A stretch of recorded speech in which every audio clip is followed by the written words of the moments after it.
no. Misinterpretation of a quote.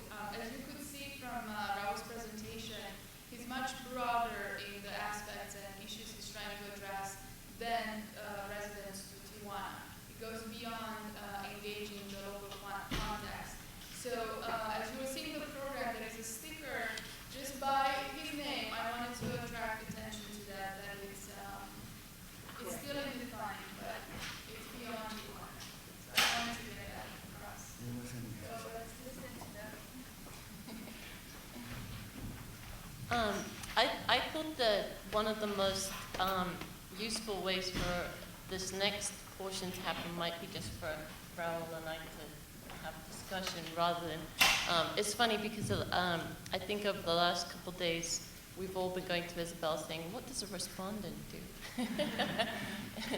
And so in talking about it, I thought it might be interesting for us to just have a conversation more than anything. And I just wanted to give a little background about my work, my collective work, which is that I work with a collective called 6 Plus. There are 6 of us women who are spread across the United States. And there's someone in Boston, Chicago, Arizona, and Colorado. In fact, there are 2 of us now in Chicago, and then I'm here. And so the way that we work together is that we talk, we have regular meetings on webcams and occasional what we call retreats where we get together. And the main project that we've been involved in was the curating of an exhibition with 8 Palestinian artists, women artists. And the work, we sort of traveled to the Middle East and traveled that exhibition around, which was, speaking of borders, a complicated issue because many of the artists involved in the project could not move from one part of the West Bank to another. So that often entailed traveling to pick up the artwork and transport it to the next spot. So our work has been very, and this is something that we can talk about, the nature of collectives, I think, is a very interesting topic.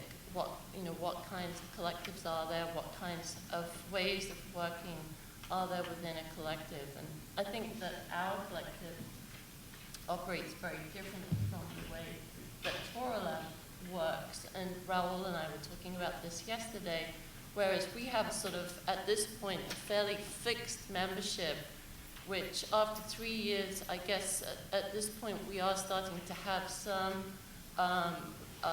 rotation. We're finding a sort of rotation in how we work, which is that, as life presents different kinds of challenges, members become more active or less active or inactive.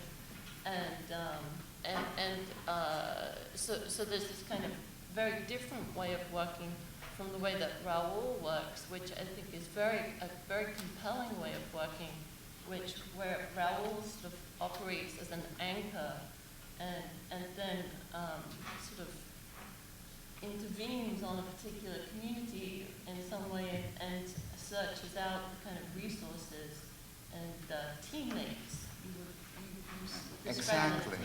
Exactly. I mean, in fact, there are very few members of the Torolab that actually are, we could say, fixed or permanent. I mean, the more fixed is because they have been in more projects, no? Mm-hmm. Which will be Bernardo Gutierrez, which is a mechanical engineer, or Chiyun Takeda, a wonderful Japanese musician, or Ana Martinez, which is an architect.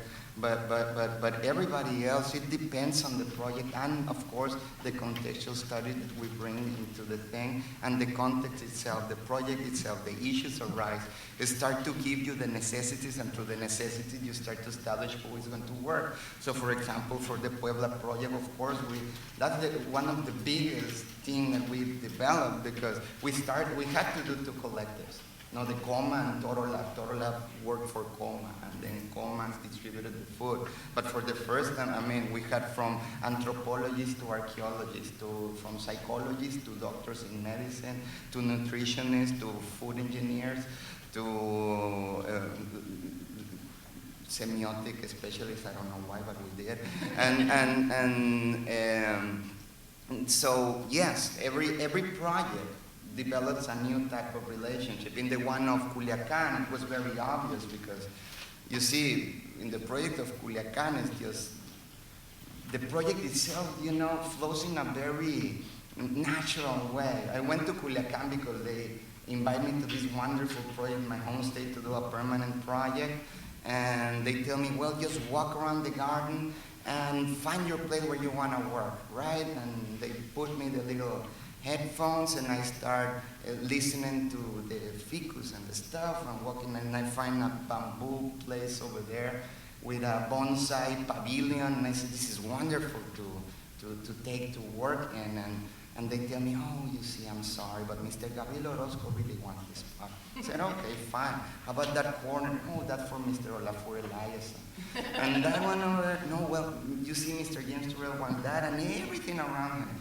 And so, and then they start telling me about all these big names, and you start feeling smaller and smaller into your life, and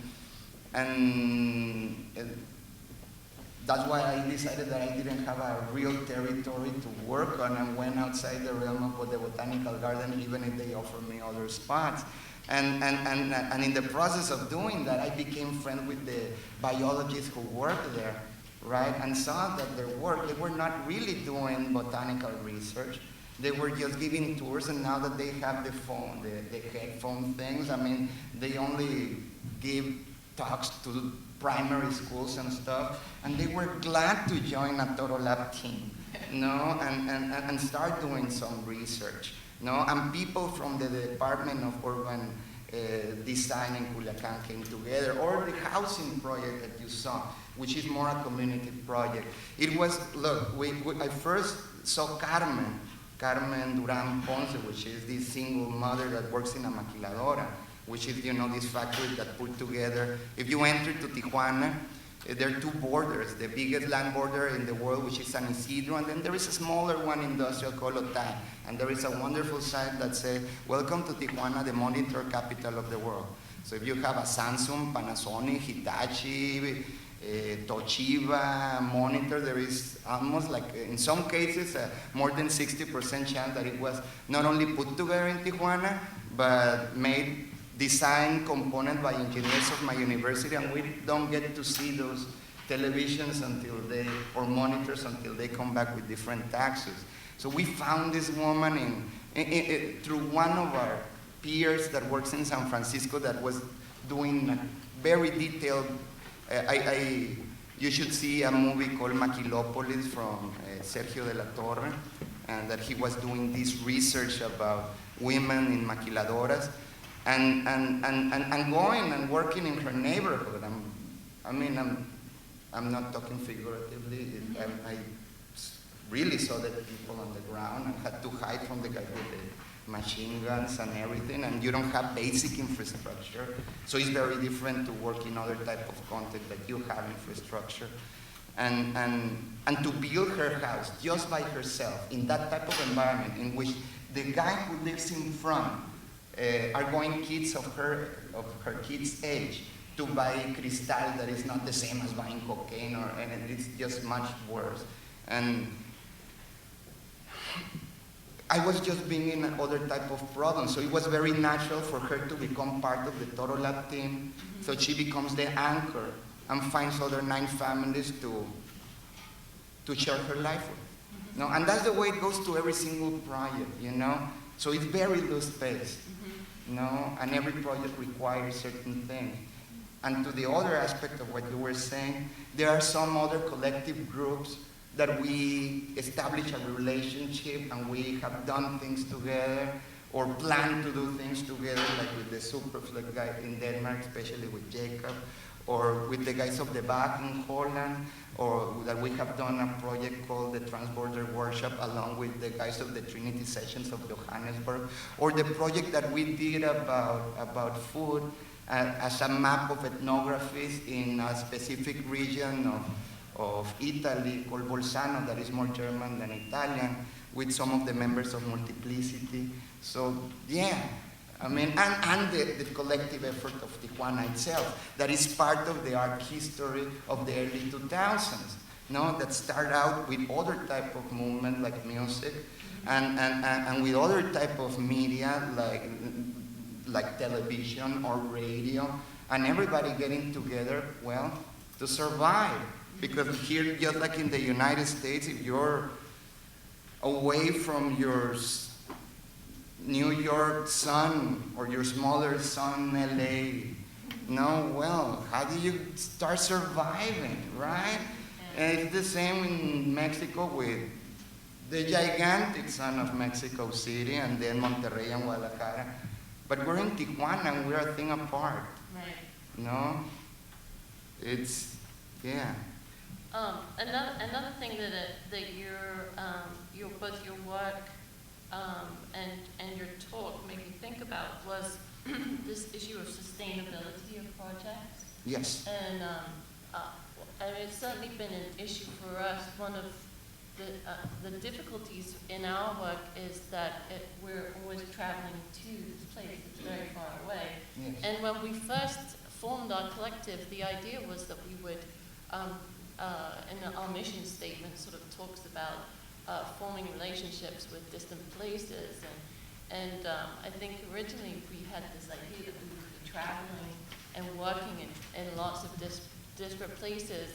And one of the problems that happened for us was that we became kind of, and I mean, I say it's a problem, but it's also become a kind of rich kind of texture of our work, is that we became kind of entrenched in this one thing, and this one kind of problem, if you will. And so we're working in this one situation, and we've been invited to do residencies in different countries, and we find ourselves with a sort of a sense of obligation to people that we started working with. But the sustainability of that project is really complicated because of border issues, because of budget issues, and accessibility issues and things like that. So for us, sustainability of that project has been really difficult, but it is something we're committed to. And in some ways, the complexity of it, or the problem of it, is that it's come to kind of define our collective, whereas I think what I admire about Torolab is that you've been able to create situations where there's a sort of inherent sustainability. For us, it's taken place in a very small way, so that the workshops that we've given when we've been there have sort of inspired the girls in the camp. We've been doing workshops with young women in the refugee camp. And actually we learned a lot from within the camp itself about organizing and about community and about collaboration, because the institution that we work with there is the popular committee at the Tahiti refugee camp. And therein lies a really kind of perfect organization that sort of does work that you would find so interesting, taking care of the population of the camp. But in any case, so the girls have sort of begun to offer their own workshops after we leave. So there's this kind of ongoing process of creative activity that's being passed down. But there still needs to be an annual trip there from members of our collective to reconnect with the girls. Look, the way that we have solved somehow that comes from just common sense of surviving, right? In every aspect of the projects of Torolab comes an issue of alternative economies, right? It was very beautiful for us that there is this magazine that we like that is called Parachute in Montreal, and they did a couple of issues about Mexican artists, and they never put us there. But they did an economic, one of economic in arts, and they put us there. No, and there is always this situation of sustainability in terms, not only in economics, but the sustainability of the project itself, that it doesn't Right. fall down, right? And you have to have a commitment. So the idea of working almost like the clan cells of the Calabrian mafia or the terrorist cells, in which you start building these cells everywhere you go, and they should be autosufficient, no? Right, yeah. And we go when we want to, or when there is a real problem, no? But that's the idea of doing all this Torolab. And the way that works, for example, let's say, and this is an open invitation to anyone that wants to join into a project of Torolab, we do a project together, no? And we put it together, let's say, no? And whatever comes of that project that you participated for the good, we share. Mm-hmm. The only downside about it is when something goes wrong, it's only my fault. That sounds good. Yeah, I guess.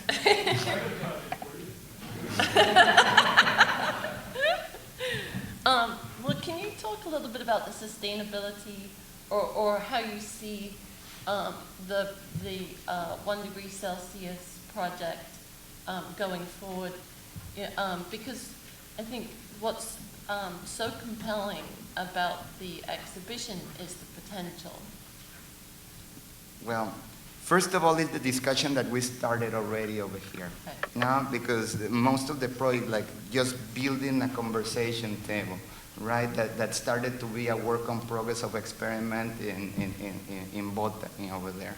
No, and presenting the proposals. At least it will start a dialogue, knowing that there are some urbanists that will see it and see the wrongs in the project, but probably the possibilities of they doing some of the stuff, mm-hmm. right? I mean, that same thing happened for us in Liverpool, mm-hmm. no, in which it became a big deal, a project that we proposed, no, that it's still on discussion with the lords of the city, no, but once it's the establishing of the discussion, the other one is the connection with the other project in Culiacan, Mexico, mm-hmm. no, and start to exchange not only specimens, but knowledge, mm-hmm. no, and in Culiacan, what can I tell you? I already have it signed on paper. There is a commitment from the government to take care of those terrains, and they just donated us a terrain that is about 10 times the size of the botanical garden, and it ranges through 10 neighborhoods, 7 of them being the roughest neighborhood, mm-hmm. of the roughest part of the country. No. Are you working with? I know if any those of you that have seen the exhibition, there's an interview with Robin Nye about the public art program in Tampa. Are you working with her to sort of see if you can? Not like you, but through Isabel. Yeah. That's the biggest Torolab member of Tampa over here, and Tony, if he's right here. No, but yeah, this project was especially for what Margaret said. I mean, we had to work with the limitation that gives you opportunities. Mm-hmm. No, so through that we start to establish a way of work, and it was through Isabel that. You should make a proposal. I'm on the committee. All right, no, we have it. No, we have it. We have a meeting on Monday. I'll be there. And then one of the we have to talk after this. Yeah, no, we should talk after this. I think one of the other things, and Isabel helped us with some kind of potential questions and some issues, and Margaret also addressed this kind of topic, and that is is the role of institutions in sort of coming together with artists who are working in this way, and for you as an artist. Okay, let me tell you. Okay, in Mexico or in Tijuana, was unexistent. Mm-hmm. Unexistent. That's why it was auto-generative and auto-sustainable for themselves. And then we started to build a community in which we started to help each other right? And from 1995 until the year 2000, we didn't ask for a grant or anything. No, we were really surviving by doing our own stuff, like I said, Yeah. building sort of economics around the work that we were doing, and that we can talk that about later on if we do have time. But what did happen is that the real institution that started to support Torolab were outside Mexico. No, it was the Museum of Contemporary Art in San Diego in 2001, and UCSD, the University of California in San Diego, that helped us out in some rough times. No, that's why it's so very intimidating to be here, and I wasn't so fluid at the beginning because Mr. Grant Kester is over here with us, and yeah. No, but yes, if you live outside the realm, and then working with institutions like the type of work that you do, and we do, and then going and presenting something in institution, it becomes a challenge, because basically Torolab builds systems, right? So they have to be a work in progress. Right. So there is, for example, a work that we have been doing that is called Workroom, that has worked very fine with us so far, in which we start working with the working conditions of museum guards. And in the process of being in the institution, we change their working condition. So we start to build workshops, and we teach them how to edit video, or how to mix music. Or in the case of the next exhibit that we're going to have in the Museum of Modern Art in San Francisco, we're going to teach them how to, taking advantage of the literature heritage of the Bay Area. After Black Mountain and the Beach of New York, everybody went there. We found some wonderful professors of creative writing, and we're making these guys write some material for us that will become a book at the end of the exhibit. No, so it all depends. No, you have to really adapt, so it becomes either a work in progress that we continue to work, or something that concludes with something tangible at the end. I wanted just to encourage you to have a chat with Cesar later on, because yesterday when we were in Cesar's studio, I went there with Rick, and we were talking about the ways in which sometimes, depending on the community, Cesar was talking about a situation where his work with community had to go in a kind of very different direction than sometimes might be the case, which is to work with the community first and find out which institutions the community trusts, and then go to those.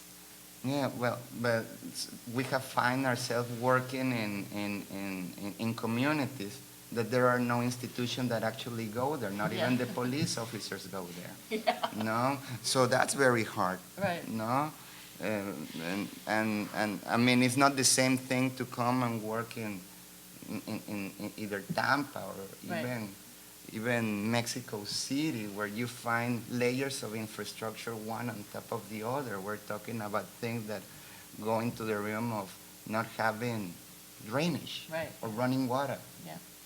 No? Well, yeah. We done?